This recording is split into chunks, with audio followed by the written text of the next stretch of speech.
the first IED goes off, it's just to draw you in. And it's what you know as a combat engineer. There's 99% of the time a secondary. And that's what got two more of us. You're trying to communicate to a Black Hawk to land to pick up your buddies, that you're still trying to comprehend what just happened. But scared 27-year-old Fabian put his tail between his legs and told the Sergeant Major to pass the message to that guy. I didn't say it directly to the people on the other side of the ditch. Don't move. Actually, you don't have a choice. That was the message supposed to be passed. It isn't your choice. And he chose the option like anyone would that's scared to death. I'm not staying over here. We just heard on the radio we're about to get ambushed by 100 people. These men are dead because I passed the message to the wrong person.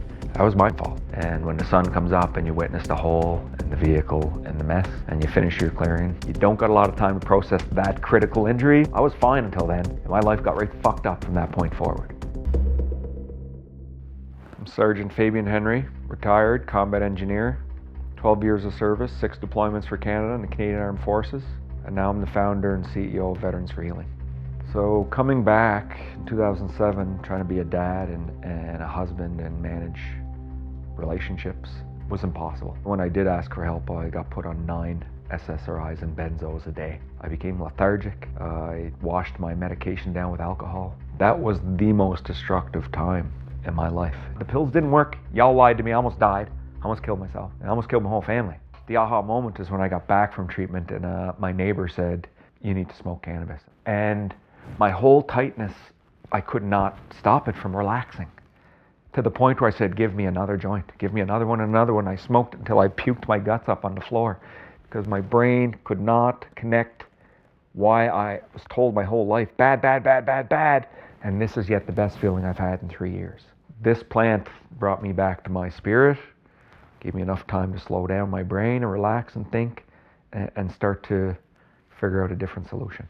There's new help for soldiers and veterans suffering from PTSD. An organization called Marijuana for Trauma has launched in Ontario. When I started Marijuana for Trauma, I was fucking yelling at the roof, "Come get your marijuana, this is gonna save your life." This is what it was doing for me, and I thought this would do this for everybody. It's Marijuana for Trauma, it's veterans helping veterans. It's not the cure for PTSD, and I learned that somewhat the hard way by a bunch of people that were on cannabis are dead.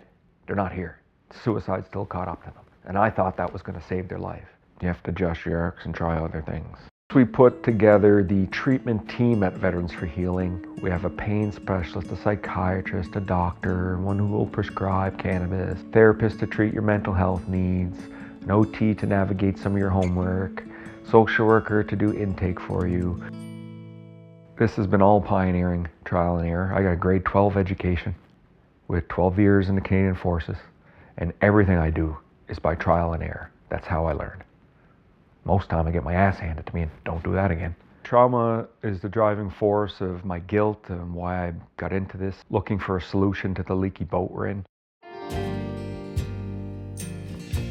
I've hosted a wellness retreat and brought up a few American soldiers 3 or 4 years back.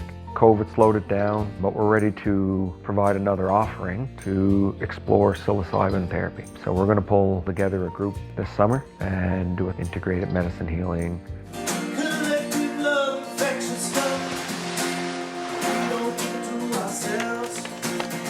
Trauma can be devastating, but it also could be growth. I'm hopeful one day this 4-pillar model that we've created, interdisciplinary care, can be adopted in places like the States and the UK, who are losing way more to suicide than we are, at 22 to 28 a day. I'm not going to stop trying to figure it out, because we're still in a leaky boat. We're not looking for handouts, we're just looking for solutions. We'll do the work ourselves if we have to.